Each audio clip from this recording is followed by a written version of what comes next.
All right. We are here. Our gloves are on. Whoa. I'm thinking about when someone said, they go, that moment when Edwina passed her glove to Kate, like, hold this to put on her ring when she was betrothed. I remember. All the time. Mm-hmm. Anyway, all right, you ready to get started? I'm ready, Krystal. Are you ready? Kind of. Okay, before we start, Mara, I feel like we need to start with a swig. Cheers to making it to this point and going live. Cheers to going live. All right, y'all. And shout out to our producer. Thank you so much. Confetti. All right, we are here. Hello and welcome. You are listening to the Whistledown Wine Down with Krystal and Mara, a podcast dedicated to our favorite show, Bridgerton, from Shondaland Media, streaming on Netflix. I'm Krystal, a wannabe librarian who loves to get lost in a story, and a Shonda stan who constantly asks, does this make me a bad feminist? I love a good romance novel, but thought Regency era fictions were my own guilty pleasure. I now know better. And I'm Mara, a lover of British period dramas and a huge Jane Austen fan. If I could put myself anywhere, it would be in the writer's room at Shondaland to watch the magic happen. I didn't know that there were others like me that enjoyed reading historical romance novels. I feel like I have found my people. Are you making me giggle, Krystal? or it might be the Riesling. Who knows? All right, y'all. So today we're talking about Bridgerton season 2, episode 7, titled Harmony. Dun, dun, dun. So grab a glass of wine, tea, or another favorite beverage, and let's get into it. Cheers. All right, Krystal. You ready for this quick bread? Because there was some grown folks business going on in this episode. Okay? Now, you know when certain people clap, you know it's real. Okay? You know it was real. All right? And it was real in this episode. And I know we're going to be talking about it. So, I'm going to go ahead and give us our recap of quick bread. So, at first, I thought this episode should have been titled The Night After. However, after watching the Bridgerton ball scene, both the families needed to heal and have a little bit of harmony. Wink. The queen rolled up to the Bridgerton household like a straight gangster, y'all, 1800 style. Look, she was up there throwing up that dub like Ice Cube. Like, look. Now someone needs to tell me Eloise and Colin Bridgerton signs, because these two are a gluttony for punishment. Like, seriously, why we keep going back to the same well when we ain't supposed to be going back to that well? Edwina must have been listening to some Omorion Icebox, because there's an icebox where her heart used to be, because she was giving some side eyes and cold shoulders. She didn't care who you were. Everyone was going to catch that fade. Lady Featherington can always sniff a good opportunity a mile away. So I don't know. I mean, I don't know if I could be friends with Lady Featherington, though, because, oh, girl, she see opportunity. She bouncing on that bad boy. The end of this episode gave us some grown folks business, and Bridgerton would not be Bridgerton without a dramatic rain scene. I hope they keep up that tradition for season 3. Right. Krystal. Yes. I mean, what you think? I mean, was it some grown folk business going on in this episode, or, am I just talking? No, it's grown folks. The best part is, for me, rewatching it before coming back on here, and I'm at my mama's, so my mama comes in, and she's like, ooh la la. I love your mom. And then she goes, wow. I'm cracking up. And then because she was, she always says that she could write the scripts. And then she's watching, she goes, look, now she's pregnant.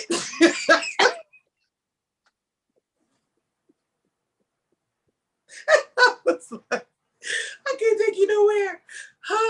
But yes, this is very grown folks business today. But yeah, I think we can get more into like just breaking down all of the types of just, wait a minute. I don't know about you, but I know for myself, I was like, wait, what? Like I wasn't prepared. I didn't see it coming. It was very unexpected. So then I was like, wait, and I'm like, y'all in the yard? But then I also realized, I'm like, these people have an estate. So the land is grand. It's not like it's crowded and there's a ton of people that are always roaming around. So I put that in perspective for myself. But I was just like, oh, well, okay. Well, all right. Oh, but yeah, it was in true Bridgerton fashion. I agree. The rain, and then also just like, you're just like, well, okay. I guess we're here. Anyhow, what did you think? Because I think that was probably the most like that. So for some people, I feel like that may have been the moment they were waiting for, right? Because of what we got from season 1, they may have been waiting for that moment in season 2. I think it surprised me, I guess, in this case. But how do you feel about like when that moment arose? So I'm trying to compare my first viewing experience versus my X amount of viewing experiences moving forward, right? So the first time I watched it, I was just like, oh wow, okay, so we're doing this right now. Okay, bet. Because I didn't expect it. And then of course, after you kind of like watch the episode a couple more times, you kind of see that, okay, this moment was getting built up till now. And that I actually think that it was well put in terms of, we have the buildup of all these anticipation moments. And then finally we get the, we get the fireworks going during that moment. So, I mean, I thought it was well placed. But again, like the first time I was like, oh, I didn't know. I was totally caught off guard because, and it kind of goes back to what we've been kind of talking about these last couple episodes. That slow burn was like dreadfully slow.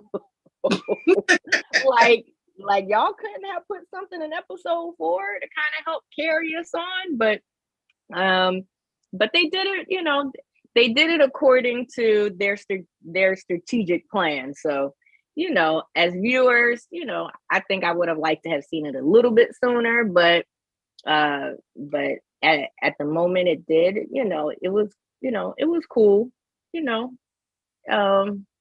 but now talking about it, I feel like we do get cheated because we're getting it so late in the season, because then we don't get that kind of like honeymoon phase like afterwards, like all the little cute flirt. I mean, we're going to be talking about episode 8 when we talk about episode 8, but I feel like we probably got a little cheated now looking at it my X amount of times. I'm like, but I want to see like, that, like the happy ending honeymoon phase versus, kind of what we got. But yeah.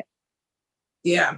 No, I agree. I feel like I wasn't elated about it. Like the way that it kind of happened, the way it, again, just the timing of it. It's like they got to a kiss by the time we got to episode 6. So the fact that we got here in episode 7, I'm like, oh, I said, it took us a while to get to 6. So I said, oh, okay. I feel like we were really, that it was such a slow burn to get to the point in episode 6 that like jumping into episode 7, you're just like, well, all right. I guess y'all, I guess we're done.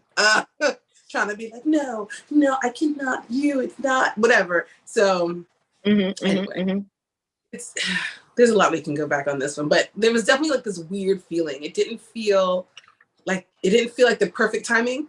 It also didn't feel like the worst timing, because at the same time we're rounding out. Like we got what's left. So when is this gonna happen? I guess. Or like when are they gonna acknowledge that part of it? Like when they really going to like let go in a sense. So I do feel like that's probably why it's like, okay, I get it, but at the same time, y'all took too long to get here.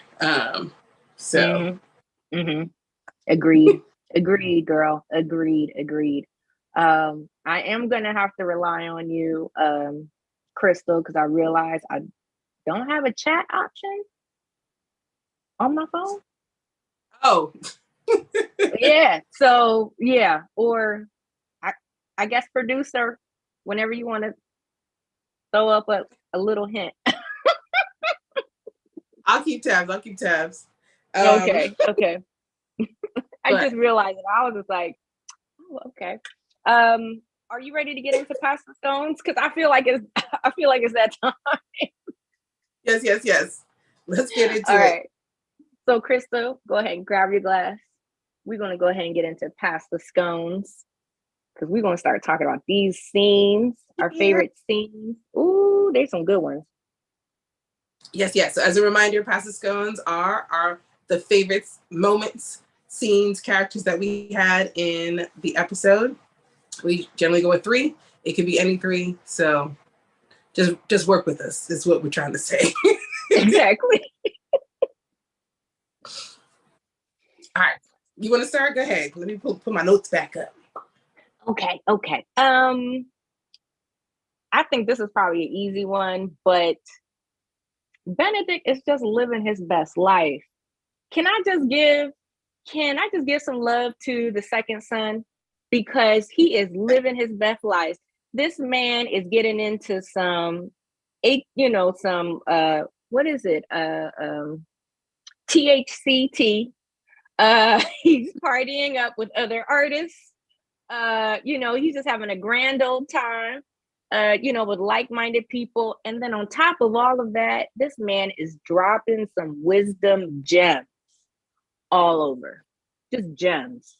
He is really coming through for his big brother Anthony and helping him to, process what he's feeling and what he's seeing, and really just dropping that advice about, and I really like the analogy he gave when he said, well, when I'm working on an art piece and there's a portion of it I don't like, I don't just throw away the whole thing. I just go ahead and start working on and improving what I'm seeing. And he said, it's all about perspective. And I said, Benedict, boy, you as high as a kite, but you are telling some truth right now. You are telling some truth. I said, well, right on. So but the thing is that Benedict has yet to pick up that Kate and Anthony are like basically like are falling in love with each other. Like Benedict, you need to keep up, babe, because if Daphne caught it, Mama Bridgerton caught it, Mama Mary and Lady Danbury, and now Edwina. You being the second son, I need you to keep up. Keep up. That this is it. Okay. Yeah. No, it's actually really good. I feel like he knows it has to do with the sister, but you're right. He doesn't. Right. I don't think he recognizes the level of like how serious it is, but he knows that he keeps asking his brother, does this have anything to do with the Sharma? Like he's definitely trying to help him figure it out, but it doesn't feel like he's clear on like where his heart sits. And I wonder if that has to do with the fact that Benedict isn't really fallen in love yet either. Like for him, he's kind of, he's out here, but he's not really, he hasn't really had a moment where he's kind of like, no, I understand this feeling. But yeah, I like Benedict. Benedict was cool. So I'm going to use my favorite character, but before I do that, my favorite moment, or actually, my favorite element of the show, this episode, is Barry's cane. And I'll tell you why. So this episode, I was just cracking up at how Lady Danbury was using her cane, or just like acknowledging like how important the cane is to her character. And so this moment is when they're making the plan to have a ball, and how they need to, like, Kate and Anthony to keep it together, and like the two of them can't not be in each other's space, and she uses the cane to separate them. She's like move, like separate your first part. The second thing is when they're at the galleries, they're at the museum, and she goes, "Oh," she's like, "Oh, I like my family has a wing here," and then swings the cane to point at the side. She could have took someone's eye out with that thing. I know, and Piper was like, "I'm like, well, did the cane just go up?" And then the last part was just like when they're dancing for harmony. At the end is just like having her staff kind of run back in and give her cane back after they finished dancing around the room, and just the fact that that cane is so consistent. But for me, it's just the way that every time I would see it kind of like moving around, like I'm cracking up, because I'm like, this cane is literally another character that like is just here, and it's wielded in a way that's like, hey, like kind of like Debbie Allen's like staff in that sense. And I just really appreciated Lady Danbury's cane this episode. Go back and look through; you'll see him working his way through. And then let me jump into my favorite character. Has to be Edwina, because homegirl, Icebox episode, bite. She's mad. She's big mad. Like, and I love seeing her shift from the first 6 episodes, really. And the fact that we now get to see this character is like, she's over it. She's angry. She could care less. She doesn't want to be here. She's trying to remain with decorum, but she's letting you know that this is not what she wants. She's not happy about it.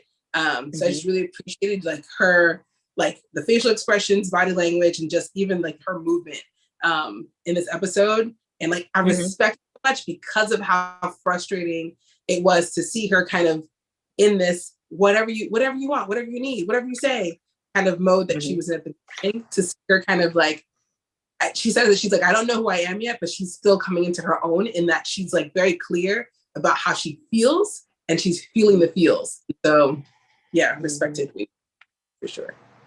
Oh, right on. Let me go ahead. I know she's not a fan favorite of everybody's, but I mean, I've got to give love where I see it fit. And Lady Featherington at the promenade, walking up to the Bridgertons, because if we go back to if we go back to season 1, we know Lady Bridgerton gave Lady Featherington the cold shoulder when the shoe was on the other foot. Well, oh, wait a minute. Think about it, because Lady Whistledown outed Marina. Colin finds out that, she's pregnant, and everyone's in an uproar. Lady Featherington is upset because it's almost kind of like the scheme, which we all know was Lady Featherington was trying to get, Marina married, and then, Marina could have the baby while she was married to the new husband. And the new husband couldn't say nothing about it.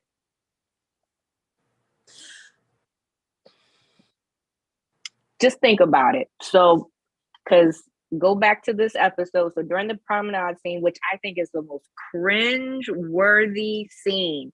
When I say cringe-worthy, it's like I'm in bed and I brought up my covers, but I kept one eye open looking at it. But I was just like, ooh, all right, y'all just hurry up and walk through, because the ton is not having it with y'all. Y'all some salacious crew that's going on.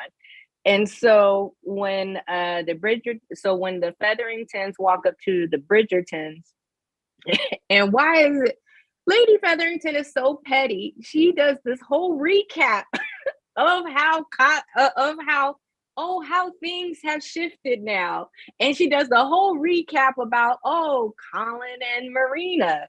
And now look at my daughter, and now look at my daughter. What's your favorite girl's name? Prudence. Mm-hmm. Prudence and cousin Jack now are, engaged, but now there's this big scandal about a wedding that fell through between Anthony and Edwina. So I was just like, Lady Featherton, you are the most pettiest woman I've ever met. But I love it though, because you know what? Revenge is served cold. I mean, she loved it. And I know I messed up that metaphor, but it is hilarious. I was like, go ahead, Lady Featherington. I ain't mad at you. I mean, that was her moment. Because when do we ever see the Featheringtons like up on a high note? They're always one step, two steps behind the Bridgertons. They're always steps behind the Bridgertons. Granted, Philippa got married, but Prudence is engaged to cousin Jack. We need to stop thinking like this. And like the way that she was engaged to cousin Jack was because she was compromised. So it's not like she's really winning. Lady Featherington is playing the game.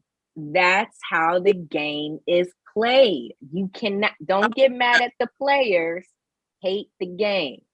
That's the game. I know. Yeah. I mean, you're kind of right, but the difference being that Lady Featherington was in on Marina's plot versus in this scenario, that wasn't the case. Like, I think there's that difference. But the other part of it too was that they didn't address Lady Featherington. Lady Featherington made it a point to come out of her way to come up. She's like, oh, hey guys, I heard things are tough for you right now. That sucks. Everything's wonderful for us. Things will get better. I told you, girlfriend is the petty queen. She is the petty queen, y'all. She's trapped. I'm excited to see what happens to them in season 3.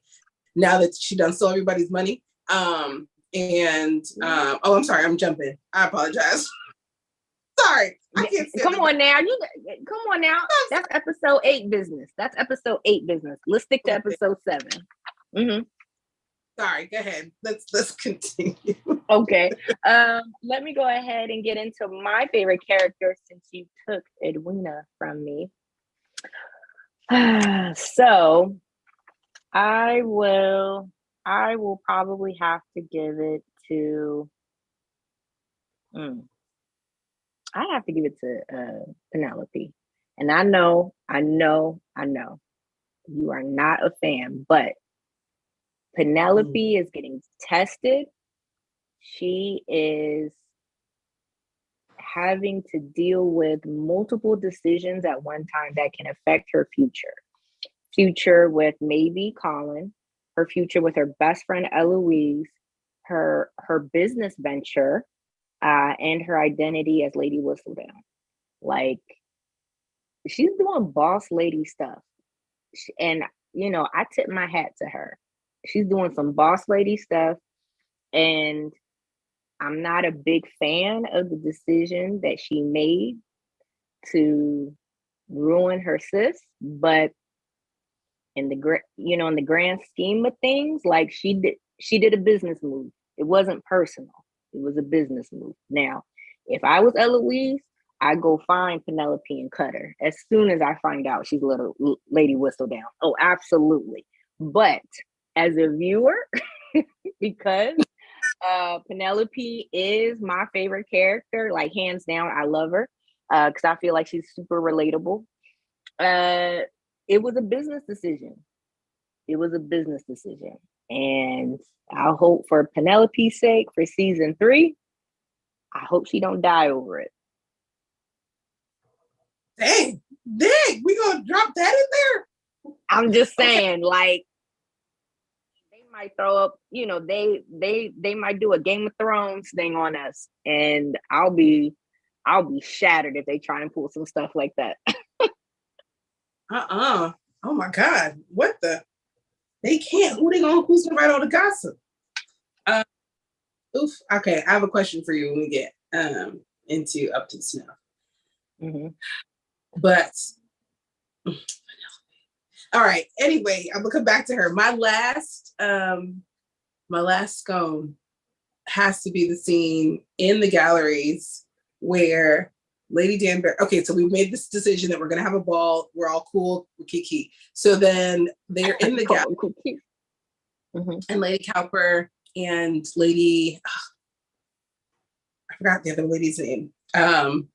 But they come, they like meet up, and they're like, oh, like Lady Cowper's mom or Lady Cowper always is kind of like, oh, whenever she sees people like, all right. So when she comes in, and it was like one of the best scenes because it is so fake, because they're just like, oh, they're like, oh, like you guys are out.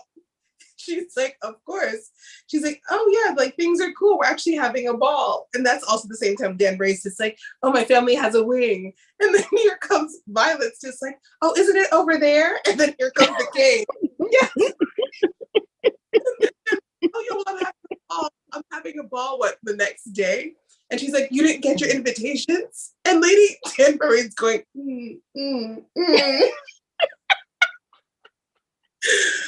the amount, like, that's the best part about that scene is you just have to watch for the facial expressions, because it's one of those things where you're part of society, so you have to, so like you said, playing the game. And so they're playing the game, which is, you think you know what you think you know something, but you don't. Like Lady Danbury is also saying, like, don't forget the clout that I have, right? She's like we have a wing. The Cowpers are rich, but they don't have a wing, apparently. That's my assumption that I'm making in this moment. So she's already shouting, like, hey, here's my clout. Don't play with me. Then you have Violet that's just like, oh, I don't know what you're talking about as far as there being a concern. We're cool. I'm actually having a party. Oh, you didn't get an invitation yet? My invitations haven't even been printed yet.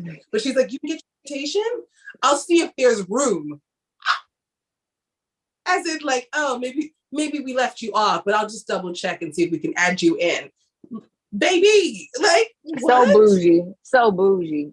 Look, fake it till you make it, okay? Fake it till you make it. I'm on board with it. Perfect. In exchange. And then both of them are kind of like, oh, you're having a ball. And at the same time that they're just kind of like, oh, like we should be shutting you. They're at the same time going, hold on, I need my invite. I don't want to not be at the ball, because if I'm not there, people are going to wonder why I'm not invited. So I was like, look at the magic that is happening here. Anyway, that I watched it. I rewinded probably twice so I can get 3 good watches. And I was like, this is hilarious every time. So go back for sure. Absolutely. Yeah. Absolutely. I'll just go ahead and say my third one is that grown folks business. I mean, it finally happened. And I know that we already kind of touched on it a little bit, but yes, I mean, it finally happened. Whatever that 2 pieces of lavender lace outfit she has on, I've been trying to Google it online to see if I can get my own copy of it, because I thought it was so cute, so classy. And Anthony is a seducer. Like like the way he talks to Kate is as if like Kate been doing these like secret lap dances on him or something like that, or she been like kind of pushing it back on him. And I'm just like, no, she hasn't. She hasn't done none of those things. And Anthony, it's been you, boo boo. Like it's been you in the library twice. It's been you in the library twice. It's been it's been you in the day room, nighttime scene once. Like, I mean, like, you pushing them, them heavy vibes on her. You're like, yeah, like Kate don't know which way is up, because, that energy's so strong. So, but I got to give kudos to the grown business. I felt there's a little bit of awkwardness with Kate's monologue, because I don't know, like sometimes I want to talk to the directors and writers a little bit, and the actress. I'm just kind of like, what were y'all trying to go with this? Like the whole throwing your hands up. And I was like, girl, he's not giving you that type of energy, but I don't know how many takes they had, but I guess that must have been the best one they had. But either way, though, definitely believable. Definitely believable. I think our actors did a great job of kind of just giving us that like passionate, climactic experience that we've all been waiting for when it came to these two characters. So I think they did great, and they're both beautiful people. And I'm like, oh my God, seeing two beautiful people kiss. I mean, you really can't go wrong with that. So, did everybody freeze? So let's see. I'll go ahead and keep going. I don't think we talked about Muldridge and his club. So we know that Lord Featherington has now started using Muldridge's club as like a business office now. But Lord Featherington kind of gave like this, wink eye about knowing what the previous Lord Featherington and Muldridge had made a deal about throwing that boxing match during the first season. So Cousin Jack has been looking at the books, and that's been that's been kind of tough. And one of the things that I've noticed is that Muldridge does not like Cousin Jack. So we are not cool with Cousin Jack at all. But now that Cousin Jack knows about the previous deal, I feel like season 3, I don't think we've heard the last of Cousin Jack. So I'm kind of, I don't know, y'all. I think Cousin Jack might come back and put on that revenge stuff. So, we'll see what happens. Producer, are we still hanging out? Okay. What else has been going on? Eloise went back to go see Theo. Oh my goodness. Of course, I love seeing Theo. I love his eyes. But Theo has Theo is smart. He has a good head on his shoulders. He straight up told Eloise, like, why would you even come back here? And not only that, though, Theo almost got fired. So, and Eloise, hey now, how are you? Hi. I was just having my own little conversation about a couple of scenes that I thought were really cool. So, Mara, thanks for keeping us entertained. You started talking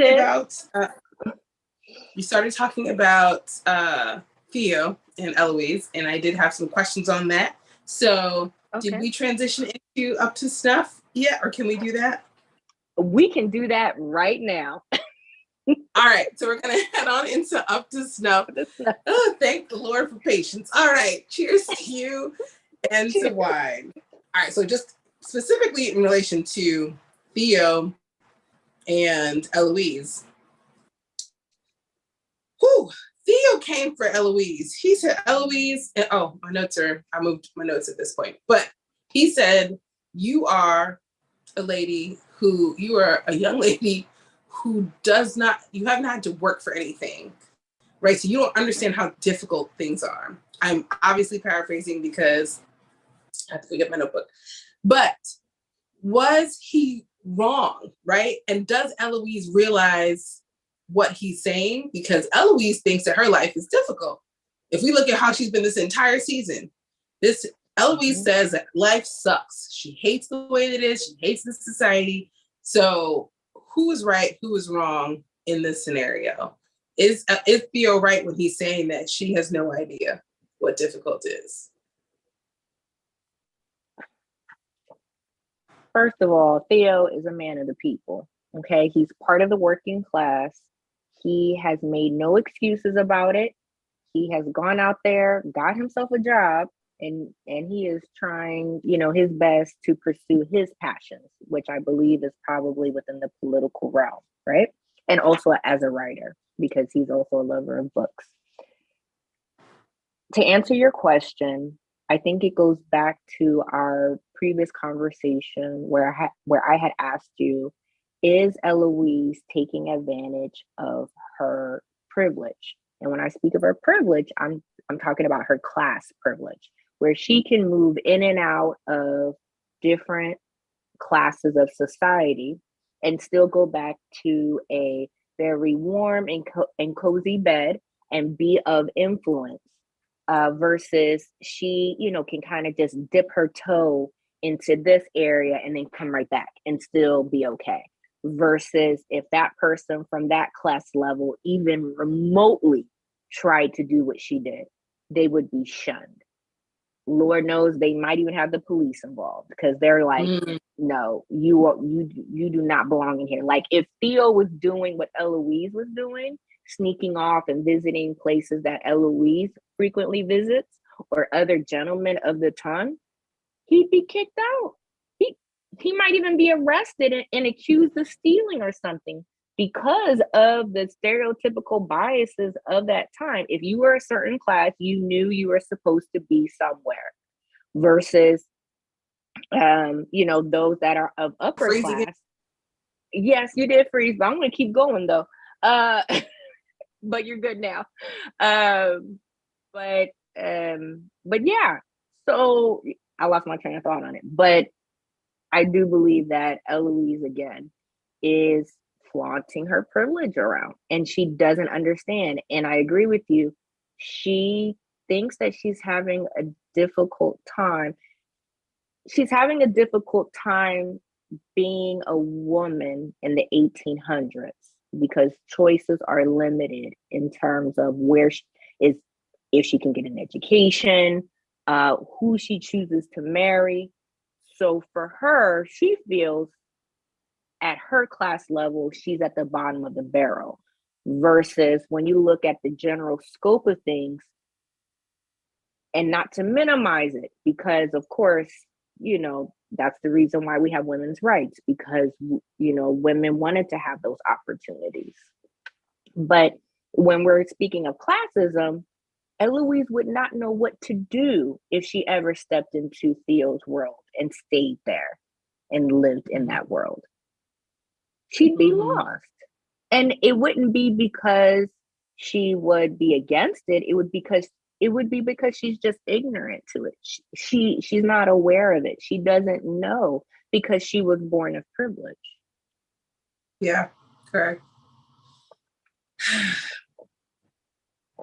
Yeah, it was a lot, because in that scene, like, she came rushing down there to come check on him, and he's like, "Are you mad?" So she did not receive the welcome that she had anticipated, and I think that was like the first like heartbreak like moment, because Eloise is still quite young, and in her naivete, right? Like she doesn't really understand how different the lives are. Everybody keeps telling her like, it's not safe there, it's not safe there, like you shouldn't be going there. And she's like, to her, it's like, oh, it's cool. Like I just showed up, I just popped in, I said, hey. Nobody else would go and hang out at the print shop. No one else is doing that. They don't have the time because they need to work to feed their kids and themselves. So it's just very evident how new everything is for her. And so this is in many ways probably the first time she's really liked something or wanted something, and it pushed back against her.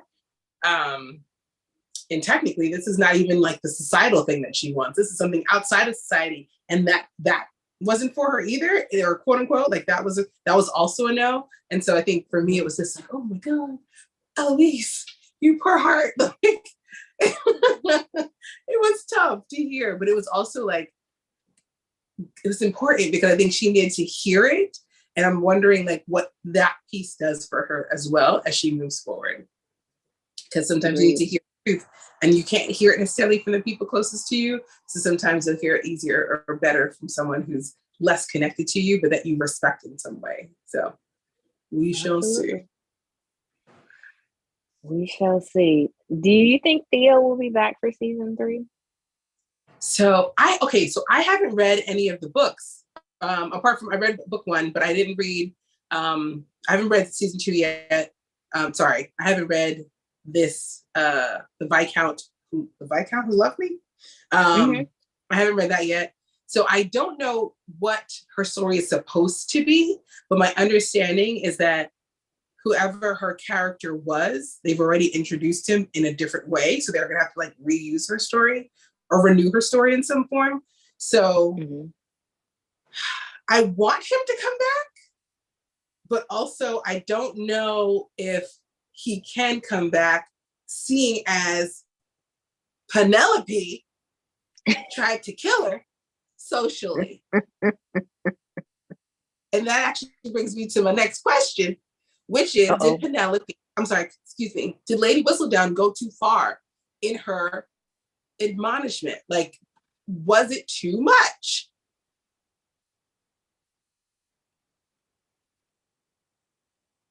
No.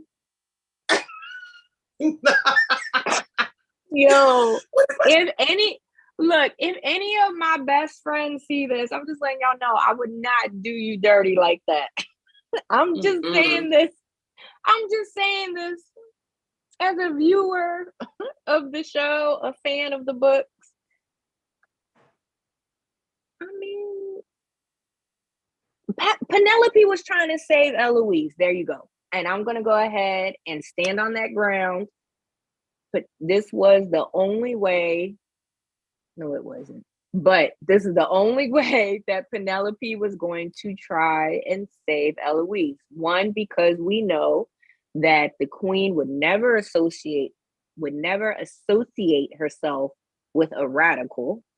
So that just cleared Eloise from being outed by the queen. And then second, it helped save Penelope's identity as Lady Whistledown at the same time. Okay, sorry. So the thing I want to point out, I knew I should have wrote this down. I didn't do it. I was like, oh no, it's fine. I should have went back and pulled what she wrote specifically. However, the things that she says is not just that she's associating with radicals. It's saying that she moved with haste, and she's insinuating that maybe while she was unchaperoned, that she was having adult behavior. What do we call it? She was doing adult things in the yard. Like, that's the way that it's written, is that she has been quote unquote loose and free with herself with someone who is below their class and status, right? Like, this wasn't just like, oh, she's out here gallivanting with people who are radicals. No, she's insinuating that the girl is out here being unchaperoned, doing the dance thing with someone that's not supposed to be part of their class. She's not acting like a lady. She went, in my opinion, way below the belt in her, it was too much. Talking about making hasty decisions. I heard it and I was just like, because at first I was like, oh, she's trying to say like she's trying to associate with her with like being radicals against the monarchy and like that type of thing being the big conflict. But when I really heard it, I'm like, no, that's not what she's saying. That's part of it. But the bigger part of it is the fact that she's saying that this one was unchaperoned with a man below her station. Like, she out here in these streets. Her friend called her a hoe. In print form.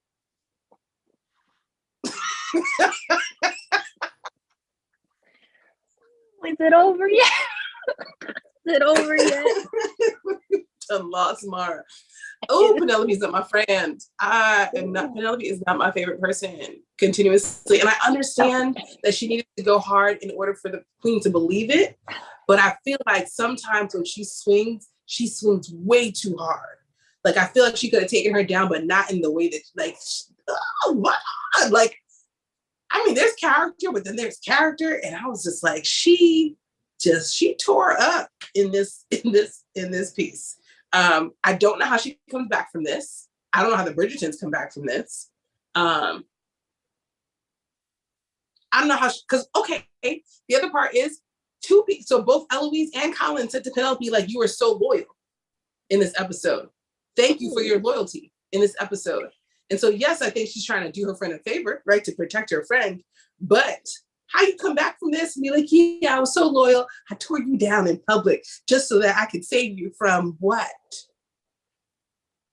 Listen, season 3 has a lot of work to do for me because I'm trying to figure out how I'm going to be able to like love Penelope again. Because I loved her when I first met her.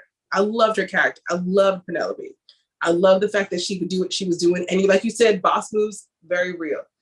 But Penelope, you know what it was? It's the moment she came from Marina. That was the moment. And I was just like, I don't trust this girl. No way, no how.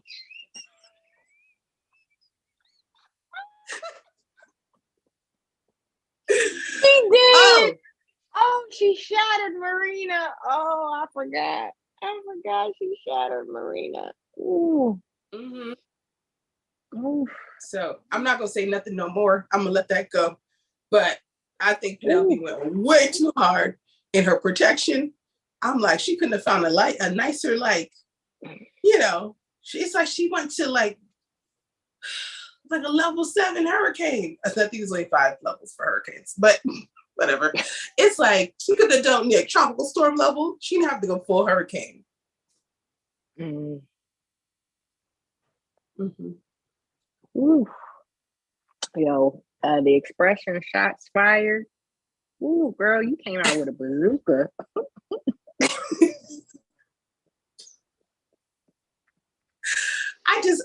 Okay. But yeah, but that's but everything that you were saying was valid. And I think that's why you saw me hiding, because I couldn't say nothing. What you were saying was right. You're right. I mean, I'm just saying, I'm standing next to my friend Penelope. That's all. Like this. Girl, you better take this heat. Because you did wrong. All right. Really cool. I'm gonna cool myself down a little bit. Let me take another sweet. Go ahead. Let me do a quick shout out. I forgot to give a quick shout out to the Bridgerton - Danbury PR team that attempted to salvage this hot mess of a ruined wedding, and then tried and played it off saying, oh, it was mutual parties that agreed to end it. And the ton was not buying that at all.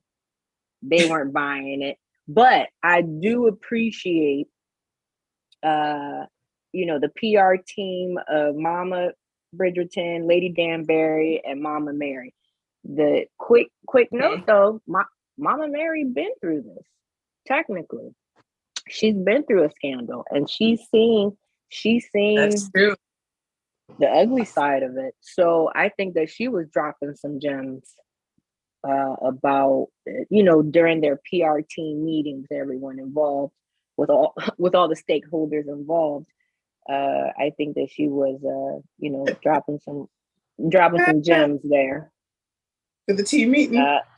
But I do want to point out though that, think of it this way. So we do have the Bridgertons. They are enduring a very big scandal. Won't they survive this scandal? But if this scandal had occurred with a less popular or less high level family, do you think they could survive something like this? Or does the Bridgerton name carry that much weight that it can survive a scandal like this? I think it carries enough weight because they're like the height of their class. I think they'll survive it. Also because even if you kind of bracket off Anthony to the side, right? I feel like there's not that they would necessarily do this the way that they love each other, but if they were to bracket Anthony off to the side, I think they would definitely still have the ability to kind of salvage the rest of the family name. And he would just be the one, the one that we leave over there. So I think That's how I would see it. That would be my best guess of like if they were that type of family, that's what they would probably do. They'd probably like annex out the one that's causing the grief and then, keep the rest. But they'll be fine. They're the Bridgertons, realistically. And they still got 2 sons. And these girls are still looking for a husband. So I had 3 sons. Oh, I yeah. mean, little Gregory, but Gregory. Colin. Okay. Yeah. Okay. We've got Colin, and we've got Benedict. Yeah. Question about Colin. This is more so, I think, for colors. This is more, I guess, a book question because it seems like there's a lot of information from the people that read the books. I'll get back to like reading the books, but I didn't realize this before, but Colin's dress is so much different than his siblings. Usually he's wearing a blazer, like he has color in his jacket, versus like his brother wears kind of like the dark navy. But to this episode in particular, twice you saw him in like a blue, like a pastel blue or like a lighter hued blue in his jacket. And I thought that was really surprising just from like his color palette. I didn't pay attention to it season 1. So I'm interested if that showed up in the book at all. And then 2, if you think that's just a preparation of like, as them shifting for him as like the lead for the next season. So I think that this is creative license on the writers. Because I'm trying to remember this book and Colin and Penelope's book. There really wasn't a lot of emphasis about what colors he was wearing. I wonder if the change in his attire maybe because of his character traveling the world. Who knows? That's just something to throw out there. But no. So a lot of what's going on in this series, according to the book, has been kind of like put into spaghetti. Some things are true, some things aren't. Like for instance, the whole ball thing, that didn't happen. And in fact, and I think I remember telling you, Kate and Anthony actually got together because they got caught in a scandal. Or a scandalous situation at Aubrey Hall. And that was the whole, I don't know if I told you, did I tell you what it was? Did I tell you what it was? Tell me again, because I don't recall. Go ahead. So basically, the scene set is at Aubrey Hall. Think about the scene where Kate and Anthony are talking. But remember, it's not about Edwina, but then the bee starts floating around, okay? And the bee stings Kate on not the collarbone, but like right above the boobie. And right above the bosom. And Anthony, in the book, and I think that they did a good job kind of taking what the book was saying to Anthony actually, doing it in a more actor type way, was like starting to have a panic attack. Like, oh my God, Kate just got stung by a bee. So he tells Kate, hold still. And Kate's like, what are you doing? Because he actually like grabs onto her shoulders to like hold her still. And like Kate's like fussing, like, stop, let go of me. And Anthony starts sucking on the top of her bosom where the bee stung her. he thinks he's trying to get out, I guess, the venom or the poison. But he really just giving her a good old fashioned hickey. And what happens is Lady Danbury, Lady Featherington, and Mama Bridgerton walk up on them during this very awkward scene. So I definitely, book readers watching this, please put it in the comments. That's if I missed a step or anything, but that's really the gist of it. And the rest, and actually the rest of the book, it really talks about how Kate and Anthony learn to love each other. There's even, I believe there's even a part where Antony and the opera singer, I think, still have a friendship or something, and Kate gets jealous about it. So I ain't spoiling the book. Now, if you want to find out and see if I'm right or wrong, you got to read the book. Come on, yeah, now. I'm gonna read. We got to give Julia Quinn our coins. So, we got to give her her coins. So go out and go get the book. If not, go to your local library. Yes, let's support our local libraries and go out and go rent the books or check it out, the audio version too. Nice. That's my little PCA, my little public service announcement. So, I still have I think another question on this episode, but for season 3, so now obviously we know currently that they've started filming for season 3. They put out so excited. My issue now is, again, I don't like looking for spoilers. I don't want any information about plot. I want to know nothing.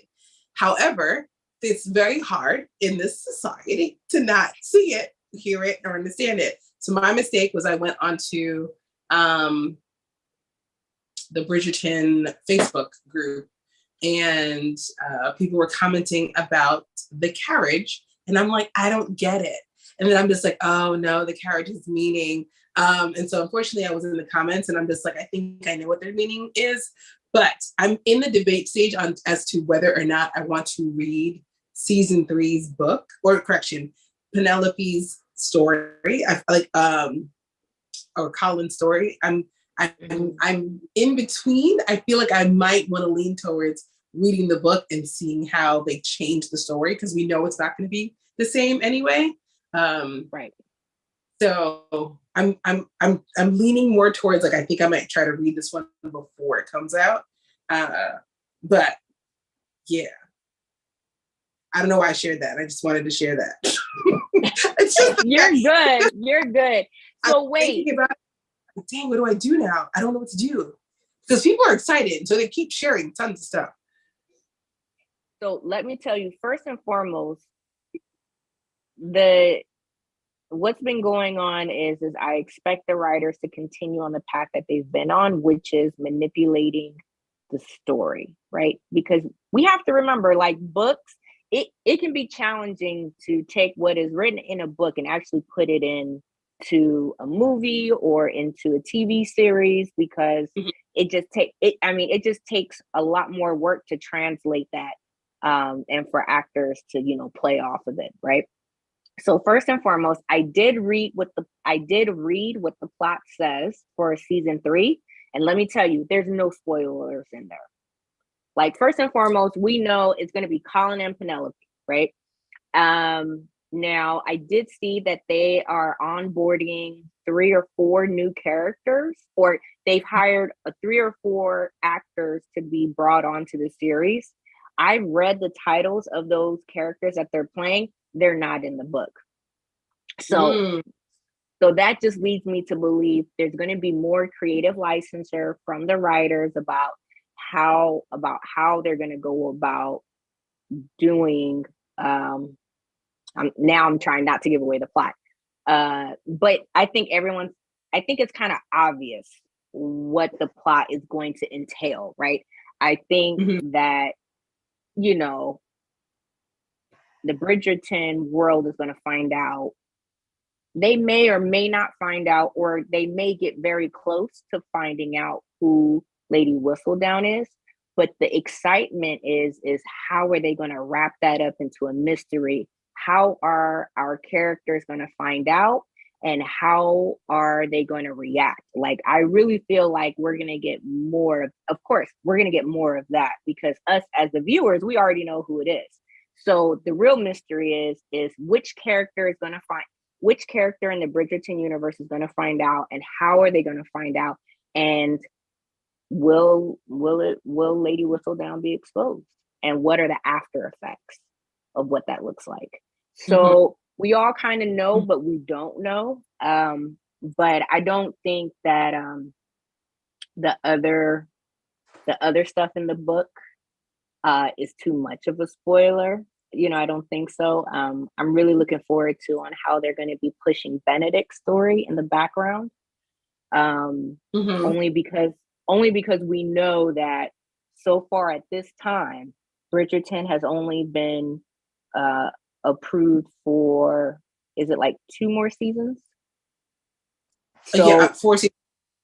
Exactly. So we know at least we're going to get Benedict's story before everything is said and done, unless, by the end of, so I guess season 3 will start next year, So we'll find out whether or not there will be additional seasons after Benedict's. But as of now, we know that we'll at least get Benedict's story. But I mean, if Benedict's story is going to be the last story, then we know that other characters' storylines are going to get pushed through, and we're going to find out what's going to happen. Because Eloise is still very interesting to find out about her story. Benedict's is still interesting, and Collins is still interesting too. So I'm excited. So that's all that technical stuff I wanted to share, but it's something I've definitely been monitoring, and it just kind of makes me think. I'm like, oh my God, what are these writers going to do now? Like, there's just so much out there, and I'm already thinking of like season 3. What do you call it? Scenarios, or what's the word I'm looking for? When you're thinking of guesses about how season 3 will go. I'm thinking of a certain word. Predictions. There we go. Girl, I couldn't remember the word to save my life. But yeah, season 3 predictions. Drink some more wine. Okay, there we go.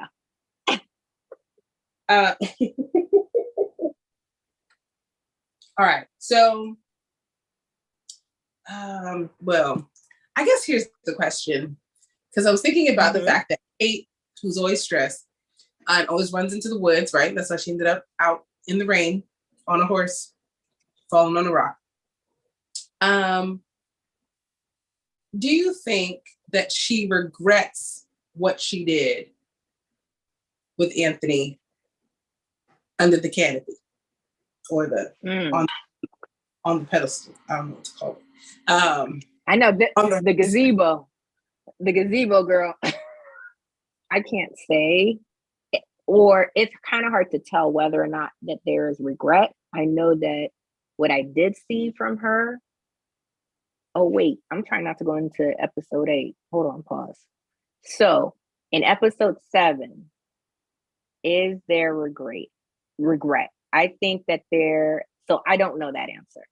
I think there's confusion of emotions and duty going on in her head in episode 7. That's what I think we're seeing, is the confusion. Okay. What do you think? It gives me very much the Twilight, when they get married, and then the next morning she's like envisioning like the night before, and so she's kind of, she, in her case, she's seeing all her bruises, but she's also, for her, I remember that trauma, but she's also at the same time kind of like acknowledging the lovingness of it at the same time. It's like, going on, for these youthful teens. So I think there's some of that, and I think maybe it's just her like fighting.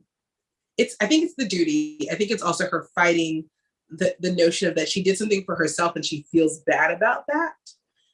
Yes. But it was how dare her? Yeah. So I know that I do think also there is the confusion because, again, as a young woman, you're taught what you're supposed to do and what you're not supposed to do. And technically she's been so dutiful and she's now broken the rules. So I think that's also a bit of a shock that she's dealing with. And I don't know if that's also, if she ties her ability to be so dutiful to like her value and like where her status is, in a sense, like if she feels like she's kind of given that up by making the choice that she made. But it just, I think for me, I'm just like, well, what's going on? But I think when you say like she went out in the monsoon, I'm like, actually, She didn't think at one point to be like, maybe I'll just walk around up on the balcony. Maybe I'll just sit upstairs and make myself some chai tea. No, she got on a horse and went running through the monsoon rain like, ah. And the horse was like, I'm not doing this. Yeah, because the horse was like, this is so dramatic. Why do you have my ass out here like this? Yeah. And then, yeah. So, yeah. It just, I think for me, it was just kind of like, there is a bit of that question, right? Like, just like, even with everything the way that it is, like, does she now regret it? Or is it the fact that it's too much? Like, it's the fact that it's too good to be true, where she's just like, that was everything that I thought it could be, but I know that it can't be something more. And so now that's what's stressing me out. Oh, that's tough. That's tough to be in that in-between feeling and not knowing. Yeah. So, and she's not in control. She true. is not in control. That part. And she doesn't know, and she's never been in this position before. Mm-hmm. And she's trying to grapple with what these feelings, emotions, and thoughts are. Mm-hmm. Yeah. It's a very hard place to be. And I think that's still like, that still happens now. Some people are just like, mm-hmm. Like it's in some ways it's like, well, what are we? Right? Like it's like, how do we talk about this? And also being honest about like what she really wants and what she, like where she wants to be. Cause she's been saying the whole time, I'm going to be a governess, I'm going back to India. But the truth is that she's like, actually, I really want this guy, but I don't know if this is real. And like Edwina said, because happiness is not real.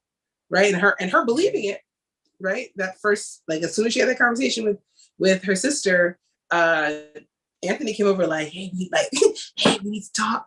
And she was like, we talk about what? She was like, nothing happened. And he's like, what?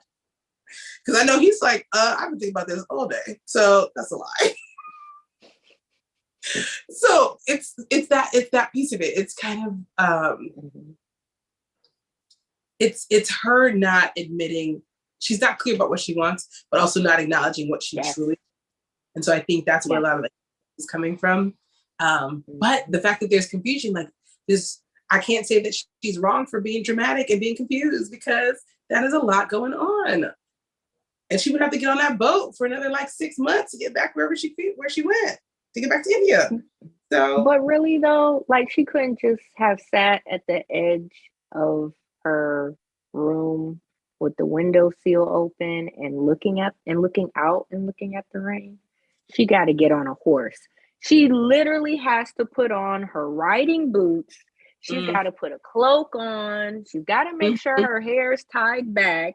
She's got to leave the house, go to the stables, get one of the stable boys to mount her horse for her, and then she got to get her ass up on that thing. Come on now, stop. Nope, dramatic. Don't forget, she didn't ask for help because Kate's self-sufficient. So she put the saddle on that horse by herself and then left, because they were confused when they got there. They were like, we don't know where she's at. We don't know where she is. And then someone's like, one of the horses is missing. And they're like, the staff was like, the staff in the hallway like, process of elimination. Yeah, I thought that was hilarious. So I was just like, not the staff being confused. They're like, ever since she got here, we never know where she is. All right, I know we're probably getting close to time. I think we probably have like another 5 minutes before we gotta shut it down. What was one thing? I'm trying to think if there was anything else that I wanted to like pull up here. Oh, colors. I forgot to mention the colors. So I noticed Colin's color. Did you notice that she's wearing more violet? So sorry, Kate specifically. That we see. Oh, Kate okay. I was about to say. I know I'm talking about just random woman. Oh, but color on the color scheme, right? Her colors have been very like deep colors. Yes. But I noticed that she was wearing a lot more violet. And for me, I'm just like, oh my God, she's wearing violet. And she's technically going to be the new Violet. So this is actually super, super cute. But I don't know if you noticed, like her color scheme, like it was consistent, obviously, but the way that they kind of like started going more into the purple, and it felt like she was wearing a lot more violet this episode as we get closer to the end of the story. I know. I loved it. I love the purple, the lavender, the plum. I thought the colors looked beautiful against her skin tone. And I don't want to misquote it, but I think I saw something on what girl, you done froze on me again. That's okay.